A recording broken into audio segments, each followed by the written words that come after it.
পশ্চিমবঙ্গের ঝাড়গ্রাম জেলার অন্তর্গত বা বলতে পারেন ঝাড়খণ্ড সীমান্তের কাছাকাছি অবস্থিত কাকড়াঝোড়।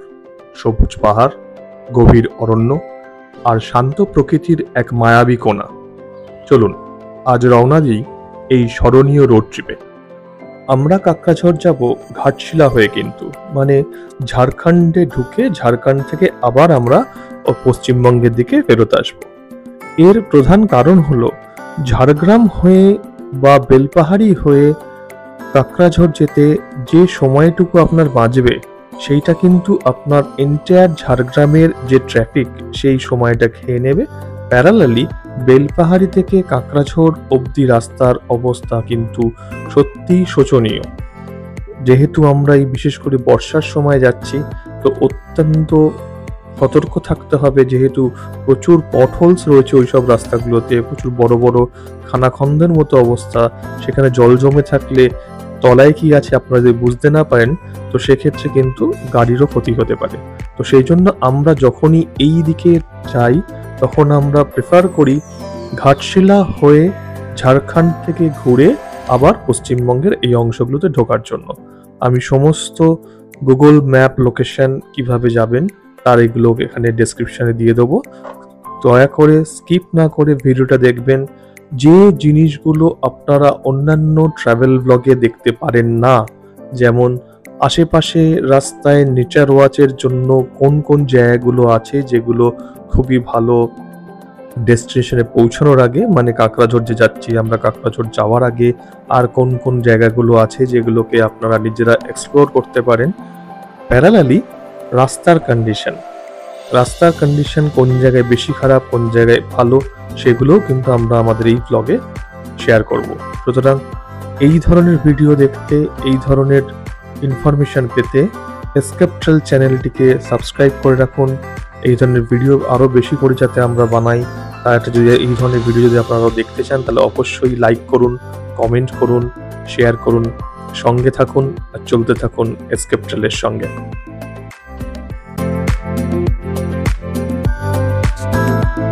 আমরা এখন আছি টুয়ার্ডস ডেবরা টোল প্লাজার দিকে, কিন্তু এইখানে যাওয়ার সময় একটা রাস্তা কিন্তু অনেক সময় গুগল ম্যাপ না আপনাদেরকে দেখাবে যে ডান দিকে টুয়ার্ডস মেদিনীপুর টাউন হয়ে যাওয়ার জন্য।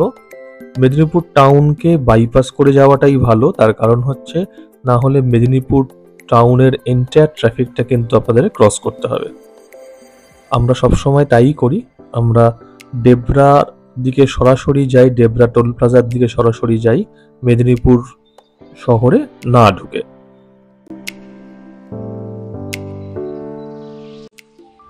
হাইওয়ে হলেও কিন্তু এই রাস্তাগুলোতে যথেষ্ট পরিমাণ পটহোলস আছে, এবং বিশেষ করে একদম ডান দিকে বা একদম বাঁ দিকের অংশে কিন্তু ফাটল বা পটহোলসের সংখ্যা অনেকটাই বেশি।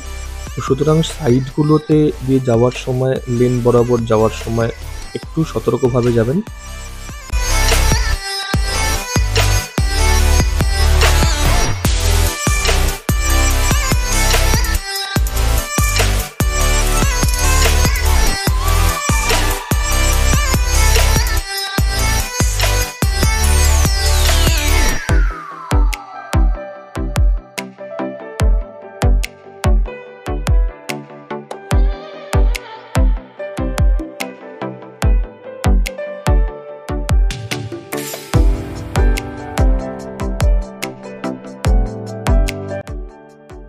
পথে চলতে চলতে আমরা এসে পৌঁছে গেলাম ডেবরা টোল প্লাজাতে। এই ডেবরা টোল প্লাজায় পৌঁছতে আমাদের কিন্তু এই 6:30 নাগাদ বেজে গেছিল, এবং ডেবরা টোল প্লাজার কিন্তু টোল নিয়েছিল যে 80 টাকা। মানে আমাদের এর আগে ধুলাগড়ে টোল গেছিল 135 টাকা, আর ডেবরাতে আমাদের টোল গেল হচ্ছে 80 টাকা।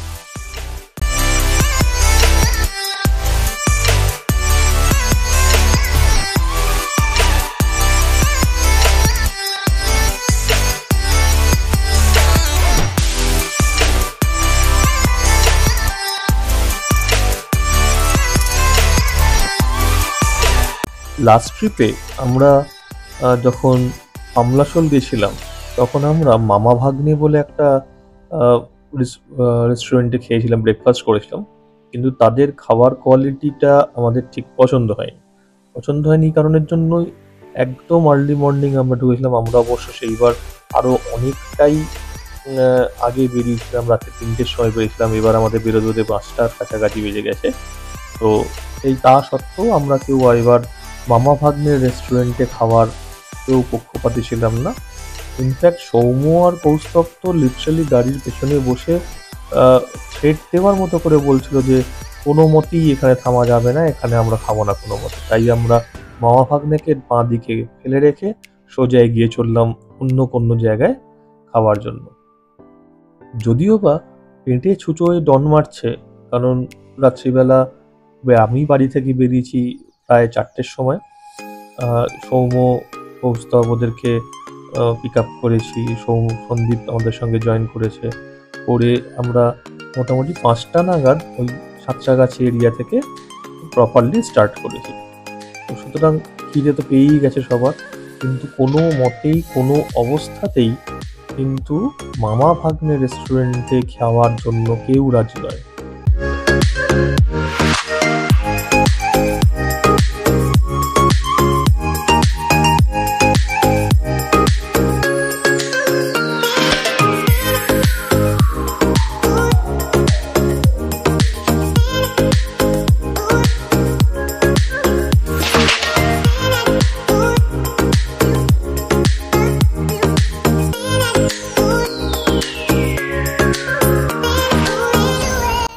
এই সমস্ত রাস্তাগুলোতে ব্রিজ দিয়ে এক্সপ্রেসওয়েগুলো তৈরি হয়ে যাওয়ার ফলে খুব সহজে কিন্তু আপনি নোন এরিয়া ছাড়া কোনো ভালো খাবারের জায়গা পাবেন না। এখন ঘড়িতে প্রায় 7:45 বাজে, আর আমরা কিন্তু ঝাড়খণ্ডে ঢুকে গেছি। কিন্তু আমাদের খাবার সেরকমভাবে কোনো ভালো সুইটেবল জায়গা না পাওয়া সত্ত্বে এই ঝাড়খণ্ডে ঢোকার পর আমরা কিন্তু সার্ভিস রোড ধরে একটা ছোটোখাটো দোকানের সামনে এসে দাঁড়ালাম। এই দোকানটিতে ঢুকেই আমরা প্রথমে চা নিলাম, তারপরে মুড়ি ঘুগনি দিয়ে ব্রেকফাস্ট করলাম, তার সঙ্গে খেলাম ডবল ডিমের পোচ। যদিও বা এই দোকানটিতে লোকাল মিষ্টি হিসেবে গজা, লাড্ডু এসবগুলো পাওয়া যাচ্ছিল, কিন্তু ভোর সকাল সকাল আমরা মিষ্টিটাকে অ্যাভয়েডই করলাম।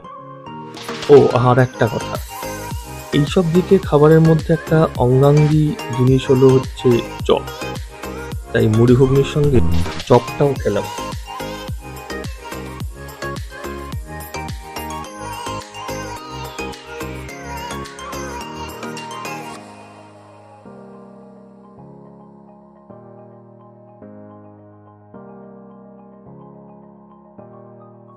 আমরা এখন ঘাটশিলা থেকে মাত্র 43 কিলোমিটার দূরে আছি।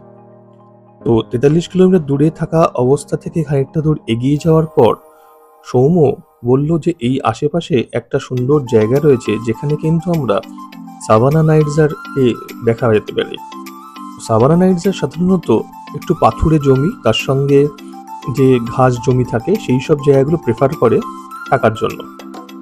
তাই যেহেতু আমরা এসকেপট্রাল চ্যানেলে সমস্ত অবভিড জায়গায় বার্ডিং করা পাখি খুঁজে দেখার জন্য আমরা এক্সপ্লোর করি, তাই এখানে আমরা নেমে পড়লাম খুঁজতে সাভানা নাইটস। জায়গাটা দেখুন, একদম পাথুরে জমি, তার সঙ্গে অল্প ঘাস আর ছোট বড় গাছে মিলিয়ে একটা হ্যাবিটেট তৈরি হয়েছে। এই যে ধরনের হ্যাবিটেটগুলো কিন্তু সাভানা নাইটস প্রেফার করে থাকার জন্য বা ক্যামোফ্লেজ করে থাকার জন্য। সাভানা নাইটসের গায়ের রংটাই এরকম যে এই যে ধরনের পাথরের টেক্সচারটা, এই পাথরের টেক্সচারের গায়ের পাশে কোনাগুলোতে যদি সে বসে থাকে, আপনি ভালো করে লক্ষ্য না করলে চোখেই পড়বে না। যখন একদম ওর কাছে চলে যাবেন দেখবেন ওর পায়ের সামনে থেকে উড়ে চলে গেল। তো এটা হচ্ছে সেই জায়গাটা। এই জায়গাটার গুগল ম্যাপ লোকেশন আমি ডেসক্রিপশনে দিয়ে দেবো, যদি কেউ যেতে চান অবশ্যই যেতে পারবেন। এইখানে একটা অদ্ভুত জিনিস আমরা দেখলাম যে এই পাথরের মধ্যে ছোট ছোট পটহোলসে ছোট ছোট জায়গায় জল জমে অর্গ্যানিক্যালি লিলি গ্রো করেছে, এবং তার তলায় কিন্তু যথেষ্ট পরিমাণ মাছও ঘুরছে।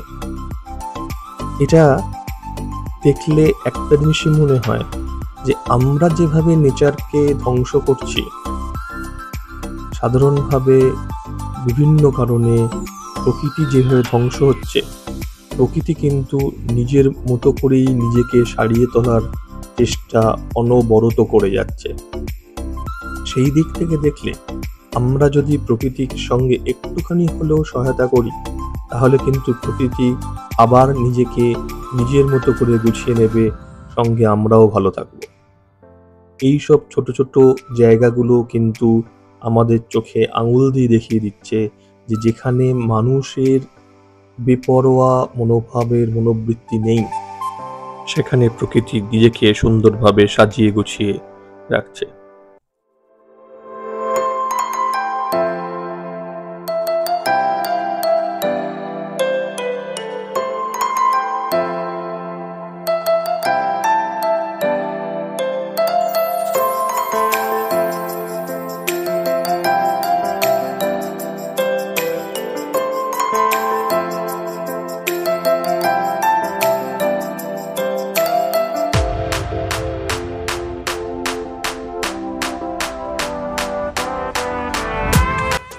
এই অংশে বাঁদিকের সার্ভিস রোডটা ধরাটা কিন্তু খুব গুরুত্বপূর্ণ, না হলে ব্রিজের ওপর দিয়ে চলে গেলে কিন্তু অনেকখানি রাস্তা গিয়ে আবার আপনাদেরকে ইউটার্ন মেরে নিচের দিকে আসতে হবে, ফেরত দিকে আসতে হবে। এইখান থেকে বাঁদিকে সার্ভিস রোডটা ধরে এসেই আবার ডান দিকে ব্রিজের তলা দিয়ে চলে গেলেই আমরা কিন্তু ঢুকে পড়লাম হচ্ছে ঝাড়খণ্ড থেকে আবার পশ্চিমবঙ্গের দিকে যাওয়ার রাস্তায়। এই রাস্তাটা অত্যন্ত সুন্দর, গ্রামের রাস্তা, দুপাশে গাছপালা রয়েছে। এই রাস্তায় কিন্তু আমরা গাড়ি চালাতে যেতে হঠাৎ করে রাস্তার উপর লক্ষ্য করলাম ক্যামেলিয়ান। আমি অন্তত প্রায় 6 বছর ধরে খুঁজছি ক্যামেলিয়ানকে ওয়াইল্ডে দেখার জন্য। আমাদের গ্রুপের সবারই এই প্রথম ক্যামেলিয়ান দেখা ওয়াইল্ডে।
এই পার্টে আমরা পৌঁছালাম কাঁকড়াঝড়ে।